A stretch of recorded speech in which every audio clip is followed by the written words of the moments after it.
Achayans gold 20 വർഷത്തെ പാരമ്പര്യം 26 ഷോറൂമുകൾ. Call 8590046916. തിരുവാരപ്പെട്ടി Mahadeva ക്ഷേത്രത്തിൽ ഭക്തിനിർഭരമായ അഷ്ടദ്രവ്യ ഗണപതി ഹോമവും ആനയൂട്ടും ഔഷധക്കഞ്ഞി വിതരണവും നടന്നു. ശബരിമല മുൻ മേൽശാന്തി മഹേഷ് നമ്പൂതിരി മുഖ്യ കാർമ്മികത്വം വഹിച്ചു. കർക്കിടക മാസത്തിന്റെ പുണ്യവും ആചാരപ്പെരുമയും നിറഞ്ഞു നിൽക്കുന്ന അന്തരീക്ഷത്തിൽ തിരുവാരപ്പട്ടി മഹാദേവ ക്ഷേത്രത്തിൽ അഷ്ടദ്രവ്യ ഗണപതി ഹോമവും പ്രത്യക്ഷ ഗണപതി പൂജയും ഭക്തിസാന്ദ്രമായ ആനയൂട്ടും നടന്നു.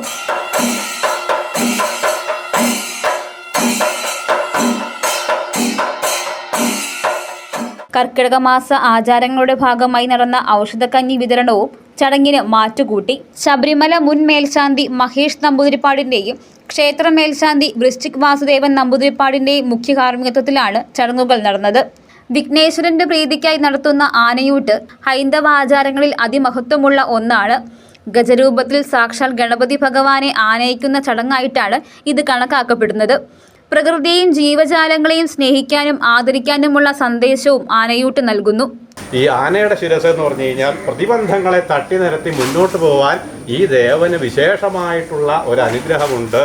അപ്പോൾ ഇവിടെ ആശ്രയിച്ചോളൂ എന്ന് പറയുകയാണ്. പോരാ മറ്റ് ദേവതകളെയൊക്കെ ഇപ്പോൾ പറഞ്ഞില്ലേ, ശിവൻ, വിഷ്ണു, സുബ്രഹ്മണ്യൻ, അയ്യപ്പൻ എന്ന് പറഞ്ഞാൽ അങ്ങനെ വേറെ വേറെ ആരാധിക്കേണ്ട. ഈ ദേവനിൽ തന്നെ സകല ദേവതകളുടെയും ചൈതന്യം ഒരുമിച്ചുണ്ട്. അപ്പോൾ അതാണ് നമ്മൾ ഏത് കാര്യത്തിന് പോവുകയാണെങ്കിലും ഗണപതി ഒന്ന് വിചാരിച്ചിട്ട് പോകട്ടെ, ഒരു നാളികേരം ഒരു വളർത്ത് വെച്ചിട്ട് പോകും. നമ്മുടെ ഇടയിൽ ഒരു സംസ്കാരം വന്നത് എന്താണെന്ന് വെച്ചാൽ എല്ലാ ദേവതകളുടെയും ആനുകൂല്യ അനുഗ്രഹം ഈ ഗണപതിയെ ആരാധിച്ചാൽ കിട്ടുന്നു എന്നുള്ളതാണ്. പ്രശസ്ത ഗജരാജനായ കരിമണ്ണൂർ ഉണ്ണിയാണ് ഇത്തവണത്തെ ആനയൂട്ടിൽ പങ്കെടുക്കാനായി എത്തിയത്. ചടങ്ങിന് മാറാടി വിഷ്ണുമാരാരുടെ നേതൃത്വത്തിൽ കൊട്ടിക്കയറിയ പഞ്ചാരിമേളം ഭക്തജനങ്ങൾക്ക് വേറിട്ടൊരു അനുഭവമായി മാറി. മേളത്തിന്റെ പ്രൗഢിയും ആനയൂട്ടിന്റെ ഗാംഭീര്യവും ചേർന്നപ്പോൾ ചടങ്ങുകൾ കൂടുതൽ ആകർഷകമായി തീർന്നു.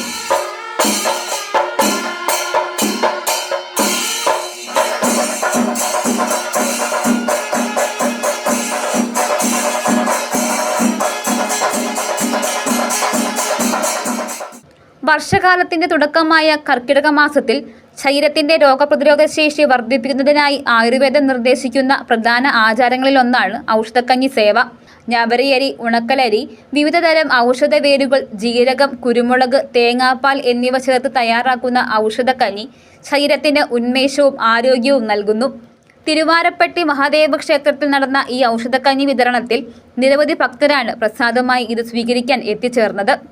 News desk Muvattupuzha news. കുറഞ്ഞ ചെലവിൽ അത്യാധുനിക ആരോഗ്യ പരിരക്ഷ. MCS hospital. We take care of your health.